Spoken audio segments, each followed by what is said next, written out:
వ్యవహరిస్తున్నాడు. అదే ప్రపంచానికి నమ్మిస్తున్నాడు. ఇప్పుడు ఆయన ఒప్పుకున్నాడంటే ఒక అర్థం ఉంది. భారతీయ జనతా పార్టీ ఇప్పుడు భారతీయ జనతా పార్టీ ఎప్పుడు కూర్చోబెట్టుకున్నారు, వాళ్ళది ఎప్పుడు తీసుకున్నారు మేనిఫెస్టో? అసలు వీళ్ళందరికంటే ముందే సూపర్ 6 వాళ్ళు అనౌన్స్ చేసేసుకున్నాక ఇంకేంది అసలు? అంటే చూడలేదంటారా బీజేపీ వాళ్ళకి మేనిఫెస్టో వీళ్ళు పంపలేదంటారా, లేదా చూసిన తర్వాత రిజెక్ట్ చేశారా? నువ్వు సూపర్ 6 అనౌన్స్ చేశాక ఇంక నన్ను అడిగేది ఏంది? వాళ్ళ లెక్క అది. సూపర్ 6 నీది, ఆయన షణ్ముఖ వ్యూహం అయింది, మధ్యలో నాది కూడా తీసుకొచ్చి నువ్వేం కడతావు ఇప్పుడు? కాబట్టి అసలు వాళ్ళు ఏం పెట్టలే. ఇంకోటి ఏంటంటే నీ దానికి నేను భరోసా కాదు, నా దానికి నిన్ను భరోసా అడగట్లేదని చెప్తున్నారు.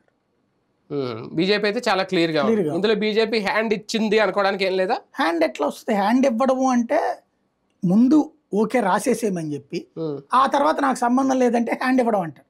అసలు నన్ను ఇన్వాల్వ్ చేయబాకండి రావు గారు అంటుంది. అంటే పొత్తులో భాగంగా 10 సీట్లు తీసుకుని 6 ఎంపీ స్థానాలు తీసుకుని వాళ్ళ ఓట్లు వాళ్ళకి వస్తాయి, వీళ్ళ ఓట్లు వాళ్ళకి వస్తాయి అంతే. దానికోసం ఇది వాళ్ళే క్లియర్ గా చెప్పారు కదా. ఓట్ల మార్పిడి కోసం, ఓట్ల బదలాయింపు కోసం మాత్రమే ఈ పొత్తు.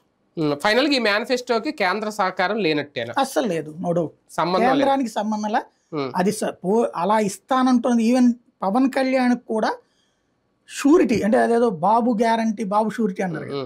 బాబుకి షూరిటీ, బాబు హామీలకి పవన్ కళ్యాణ్ షూరిటీ అంతే తప్పించి టోటల్ యజమాని చంద్రబాబు అంతే. ఆయనకి ఆయనే షూరిటీ, ఆయన మేనిఫెస్టోకి ఆయనే షూరిటీ, ఆయనే క్లారిటీ.